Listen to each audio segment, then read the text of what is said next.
The lights rise slowly over the grand stage of Ireland's Got Talent and the audience buzzes with anticipation. The camera pans across the judges' table where familiar faces sit with arms folded and eyes sharp, ready to judge in seconds what may have taken a lifetime to prepare. Tonight feels different though, because there is a quiet tension in the air, the kind that settles before something emotional unfolds. Backstage, a young boy from Manila stands alone, barefoot on the cold floor, clutching a microphone that has clearly seen better days.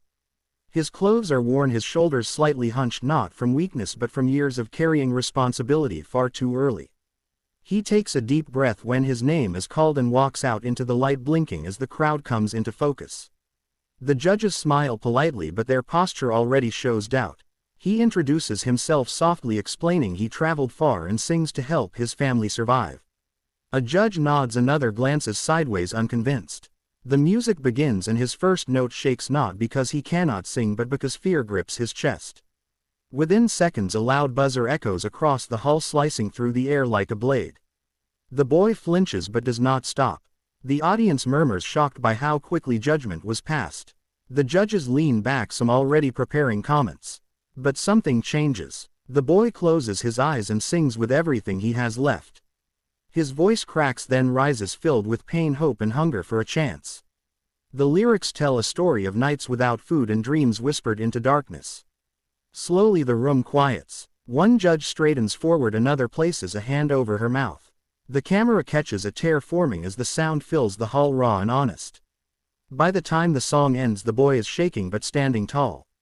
The audience erupts in applause, louder than the buzzer ever was. One judge wipes his face, clearly emotional, realizing the mistake made too soon. Another stands clapping through tears, wishing the moment could be undone. The boy bows, not knowing if he passed or failed but knowing he gave everything. That moment lingers heavy in the room long after he leaves the stage. The next night the stage welcomes a woman from Cebu City, a mother of 3 who cleans streets before sunrise and practices dancing in empty alleys long after her children sleep. She steps onto the stage with nervous hands clasped together, smiling shyly at the judges. Her story plays briefly on the screen, showing her sweeping roads, washing clothes by hand and feeding her children with whatever she can afford. The judges listen but their faces remain guarded. When the music starts, her movements are slow, unsure, as if her body is still warming up. A judge sighs and suddenly another sharp buzzer rings out. The woman stumbles for half a second, shock flashing across her face, but then something inside her ignites. She keeps dancing. Her movements grow stronger, each step carrying years of exhaustion, sacrifice and resilience. The rhythm builds and she spins with passion that cannot be taught, only lived.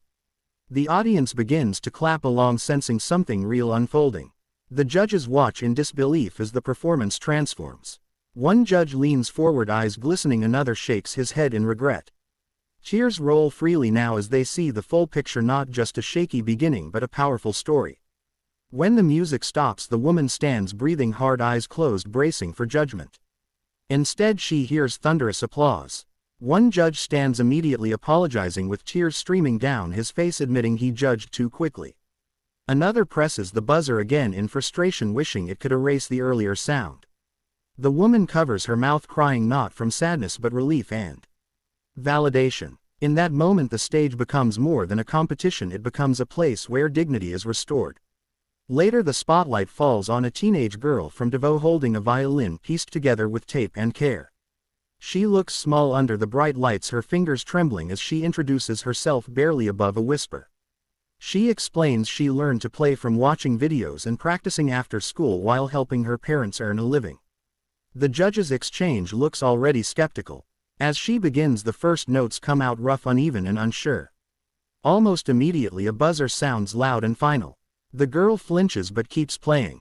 Her eyes close and she pours herself into the instrument. Slowly the melody changes, becoming haunting and beautiful, filled with longing and quiet strength. The audience leans in, captivated by the transformation. The judges' faces soften then crumble. One judge lowers his head, tears dropping onto the table. Another stares in shock, realizing brilliance was almost missed. The music swells, filling the hall with emotion that words cannot capture. When the final note fades, the silence is heavy, then breaks into an overwhelming standing ovation. The girl lowers her violin, tears streaming down her face, unsure what it all means. The judges stand as well, clapping through tears, one of them openly crying as he admits the buzzer was pressed too soon. The girl smiles softly, her dream suddenly closer than it ever was before. As the episode continues, these moments weave together, forming a powerful reminder of how quickly judgment can silence potential. Each buzzer pressed too early becomes a lesson not just for the judges but for everyone watching. The audience sees themselves in these stories, the times they were dismissed, unheard, or underestimated. The judges, now visibly shaken, speak openly about regret, humility, and learning to listen beyond first impressions. Cameras catch them wiping tears, hugging contestants, and offering words of encouragement that feel genuine and heartfelt. The stage, once a place of pressure, becomes a space of healing. The poor contestants from Manila, Cebu City, and Davao leave not just with applause but with dignity restored and voices finally heard. The final montage shows the judges reflecting backstage, their confidence replaced with humility. One admits that talent does not always arrive polished, another says pain often hides behind shaky beginnings. The audience reactions replay: gasps, applause, tears, hands over mouths, hearts moved deeply. The message is clear: greatness does not always announce itself perfectly, and sometimes the most powerful voices need time to rise. As the lights dim and the show ends, the echo of those early buzzers still lingers, not as failure but as a reminder to pause, listen, and believe. Because behind every nervous start may be a story that can change everything if only given the chance to be heard.